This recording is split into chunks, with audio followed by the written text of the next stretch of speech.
Las señales del mercado, la trastienda del poder, los personajes claves del mundo empresarial y, ¿por qué no?, innovación, startups y tiempo libre. Por la 100.1, un espacio para conversar e informarse. Esto es DF en Infinita, una presentación de Tech. En el mundo de la minería, el mundo debe estar primero.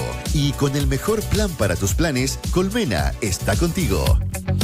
Primero, lo primero, proporcionar los metales que importan para la transición energética es la prioridad de Tech. Tech, en el mundo de la minería, el mundo debe estar primero.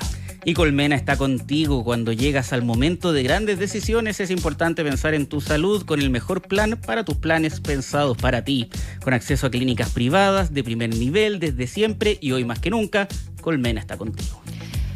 Un día complicado para Argentina, no solamente por una mega huelga de transporte aéreo, terrestre, de trenes, en fin, sino que porque hace algunos momentos, y algo alcanzamos a adelantar al inicio del programa, el presidente Javier Milei tomó una determinación muy drástica respecto a su canciller, una de las figuras más fuertes del gabinete argentino, y lo vamos a conversar a partir de ahora con María Gabriela Arteaga, editora de DF Sud, que nos trae, por supuesto, toda la información. ¿Cómo estás, María Gabriela? Muy bien, ¿y ustedes cómo están? Muy bien, pues aquí con muchas preguntas. No, yo venía con toda una pauta para contarles lo maravillosa que había sido, por lo menos el inicio de semana para Argentina, con avances súper fuertes en temas de gobierno, con privatizaciones, con señales económicas, riesgo país a la baja, y llegando a la radio me entero de la noticia. Derrumbó, porque así es esto. Sí, así es. Javier Milei desplazó, le pidió la renuncia, echó, no sé cuál es el término. La echó, no me cabe ninguna duda que la echó. Sí.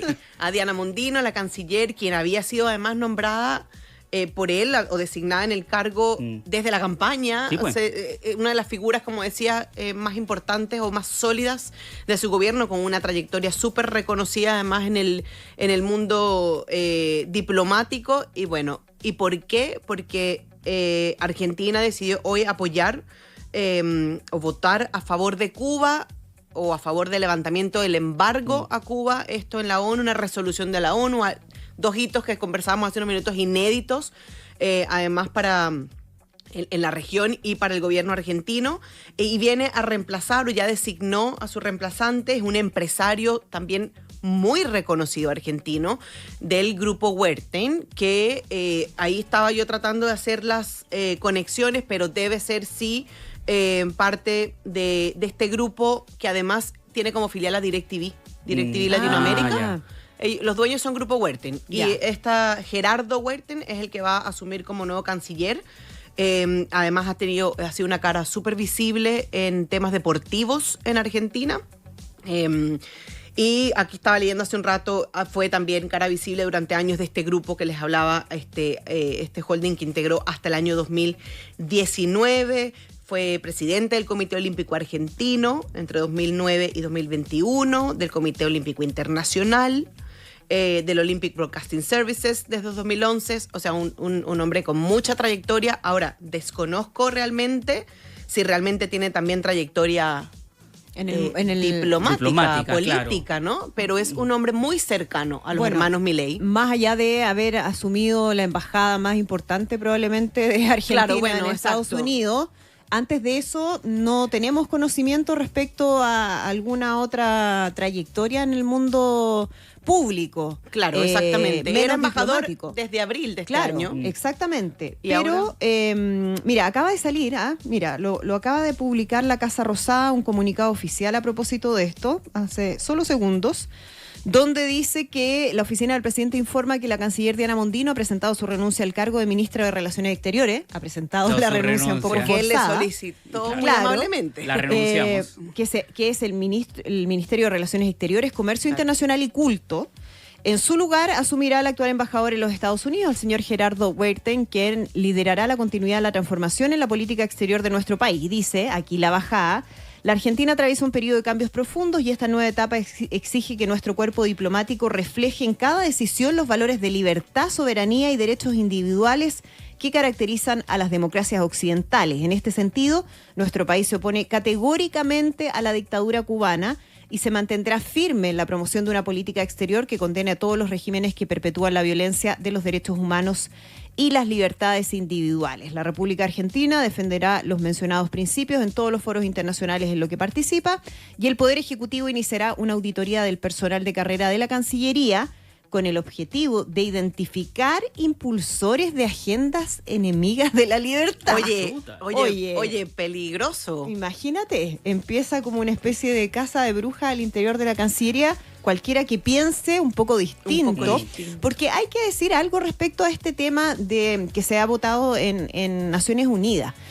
Cuando se evalúa el tema del embargo, que es algo que, bueno, se viene discutiendo desde hace décadas, no necesariamente significa un apoyo al régimen cubano. Significa evaluar cuáles son las consecuencias que eso tiene para el pueblo cubano. Entonces hay distintas miradas y en distintos gobiernos, claro, incluso Estados Unidos, ¿no? Durante la administración Obama cambiaron y flexibilizaron un poco cuál había sido su política respecto a la isla, porque dicen el embargo, el bloqueo termina perjudicando únicamente al pueblo cubano. Entonces hay que avanzar hacia un camino democrático en la isla, pero de otra forma. Esas son las miradas, pero esta cosa como tan en blanco y negro, que es o apoyas el bloqueo o estás a favor del régimen, es un poco... Es que yo creo que es bien como complejo tomar posiciones cuando... estamos hablando de relaciones diplomáticas bilaterales, ¿no? Aquí estamos hablando de relaciones de gobiernos.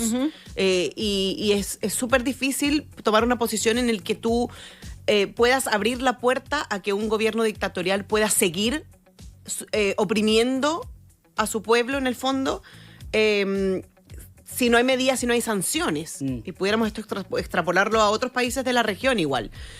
Ahora... Está comprobado que las sanciones, efectivamente, o un bloqueo como esto, no tiene ningún beneficio a la interna del país bloqueado, en este sentido, en ese caso. Y ahí vienen las sutilezas y vienen la diplomacia. Claro, y el tema que finalmente los regímenes dictatoriales no están preocupados del pueblo, porque si fuera por eso, efectivamente podrían ceder a su intención de mantenerse en el poder. Pero como eso no ocurre y pasan los años y se mantienen en los respectivos puestos de poder, entonces los gobiernos, y esas son, como tú dices muy bien, discusiones o miradas que permanentemente están ahí en el debate, dicen, bueno, busquemos otras alternativas a través de sanciones, vías diplomáticas, conversaciones, instancias multilaterales, en fin. Otro tipo de presiones y las sanciones... dirigidas únicamente a los personeros de gobierno. Por eso se entiende, y cuando vemos la votación en Naciones Unidas respecto a estar en contra del embargo, con el apoyo de 187 países, no significa que estos 187 países estén a favor del régimen cubano. Significa que consideran que dentro de todo es una medida que no está avanzando en el sentido que la comunidad internacional en algún momento pensó que iba a ocurrir, que era a través de ese bloqueo poder sacar al régimen. Además, veamos algo, hace poco fue la Asamblea General de la ONU y casi todos los países, cuando asumieron el podio, los representantes, los líderes de gobierno, apostaron y dijeron que era necesario un cambio desde la ONU, que se involucrara muchísimo más con las sociedades, que ya era como un organismo dentro de todo, por decirlo en otras palabras, como obsoleto. Y esto yo creo que marca una diferencia bien sustancial de lo que pudiera ser un actuar del organismo de la ONU respecto de lo que se hacía décadas atrás. Estemos o no a favor, digo.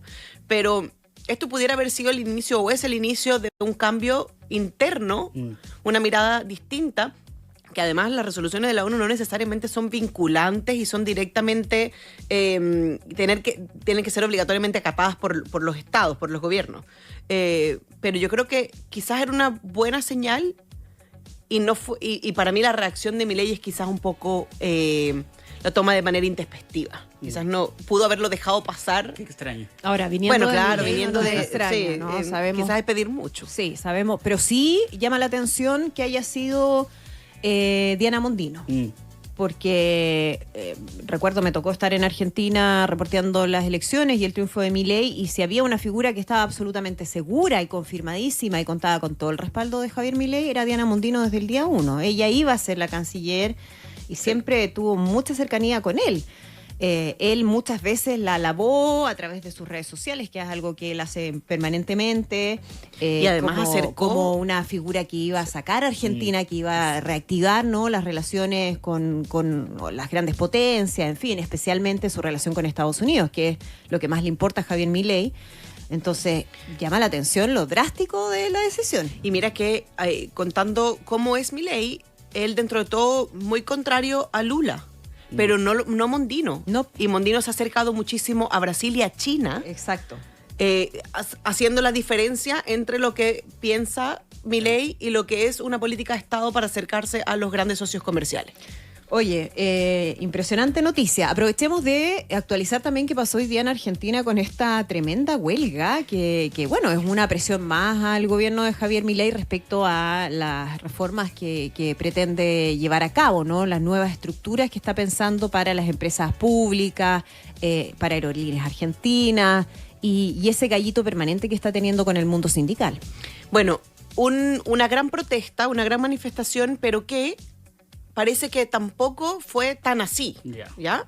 Nosotros tenemos una de nuestras periodistas, Débora Donoso, está en Buenos Aires en este momento, y sí, efectivamente, estaba todo paralizado porque no estaban los aeropuertos, no estaban los trenes, pero, por ejemplo, el transporte público, lo que llaman omnibuses, ellos no se habían acatado, no se habían sumado al paro. Entonces, lo que se veía eran largas filas de personas tratando de subirse al transporte como terrestre o utilizando aplicaciones móviles. Lo que se estaba a la espera era de ver si este paro se extendía más de 24 horas porque termina esta noche. Claro. Y si finalmente el transporte terrestre, o los autobuses y omnibuses se sumaban a esta manifestación. Todavía eso, hasta que entré, no estaba muy claro si esto iba a continuar, pero sí ha habido dimes y diretes entre los gremios y Milei el día de hoy, y de hecho se prometieron más huelgas hacia adelante, no sé si es extensión o que van a venir otras. Le aseguraron a Milei que no sabe dónde se está metiendo desde los gremios de transporte, y es como tú dices, una medida más de fuerza. Vamos a recordar que esta semana, bueno, precisamente ayer, y ahí venía el inicio de nuestra conversación, supuestamente, era que se había logrado el dictamen en las comisiones de transporte del Congreso para poder llevar la discusión de la privatización de Aerolíneas Argentinas a la Cámara de Diputados, al plenario. Y con esto ya dar pie a esa privatización que vamos a recordar que fue sacada Aerolíneas Argentinas de la lista de empresas que se iban a privatizar, porque esa había sido como el acuerdo para que se aprobara la ley Bases, que era la ley. Claro, ellos habían dicho, tú me apruebas la ley Bases, yo saco Aerolíneas Argentinas, y ahora lo está haciendo desde por otro camino. Pero le fue aprobado este paso a Milei para poder dictaminar ya que Aerolíneas Argentinas es posible privatizar. Hace poco también sacaron al líder sindical de la empresa, Pablo Viró, y esto ponía ya todo en camino para que Aerolíneas Argentinas pase a manos privadas. Eso había pasado esta semana, había sido, como les digo, de buenas noticias. Hace poco también se privatizó los trenes, los ferrocarriles de carga, y desde YPF dijeron que iban a vender Metrogas Argentina, no Chile, no tiene nada que ver, sí. Por si acaso, que YPF lo iba a vender para poder utilizar ese dinero para invertir en Vaca Muerta. Entonces todos estos mensajes como empresariales iban bien impulsados hasta hoy, con este paro bien importante del transporte público, en el fondo, en Buenos Aires. Otra de las cosas que nos contaba Débora Donoso respecto de cómo está Buenos Aires es la cantidad de indigentes que desaparecieron. No sé si tú lo viste cuando fuiste. Sí, tremendo. Buenos Aires está espectacular, limpia y... La última vez que fui estaba todavía con... Ahora, lo que llama mucho la atención es que desaparezcan los indigentes cuando aumentan los índices de pobreza. Entonces, ¿qué está pasando? Si hay quizás una política más dura respecto a la fiscalización que hacen las policías de la gente que se encontraba en los alrededores especialmente en el microcentro, en los alrededores de la Casa Rosada, donde era realmente impresionante. Sí, los deben estar movilizando, estamos en ese reporteo, sabiendo para ver hacia dónde se los están llevando. Los números a Milei los siguen acompañando. Riesgo País bajó esta semana por debajo de los 900 puntos. Después subió un poquito más, pero estuvo ahí por debajo de los 900, que es bien importante, y eso fue lo que impulsó precisamente a YPF a decir que vendía ahora Metrogas, porque con el riesgo país en 900 es distinto a tenerlo en 2.500. Lógico. Inflación sale en un par de semanas más, y ha ido bien a la baja también. Sigue siendo altísima, pero a nivel anual, cuando lo comparas a nivel anual, pero ya mensual está alrededor del 4%, Milei lo que quiere llevar al 2%, y toda la mirada está en la negociación con el FMI de los acuerdos. Ya tienen los dólares para pagar la deuda en enero, y todo está viendo a dónde va esta negociación del programa con el Fondo Monetario Internacional, y si es que se puede levantar finalmente el cepo o la restricción cambiaria. Ya, pues vamos a seguir hablando de Argentina porque hay harto pasando por allá, así que lo conversamos más adelante, María Gabriela. Muchísimas gracias por acompañarnos. Claro que sí. Muchísimas gracias a ustedes por invitarnos una vez más. Que estés muy bien. María Gabriela Arteaga, editora de DF Sud, aquí en Lo que Faltaba. Faltan 6 minutos para las 7. Esto fue DF en Infinita, un espacio para conversar e informarse por la 100.1, una presentación de TEC. En el mundo de la minería, el mundo debe estar primero. Y con el mejor plan para tus planes, Colmena está contigo.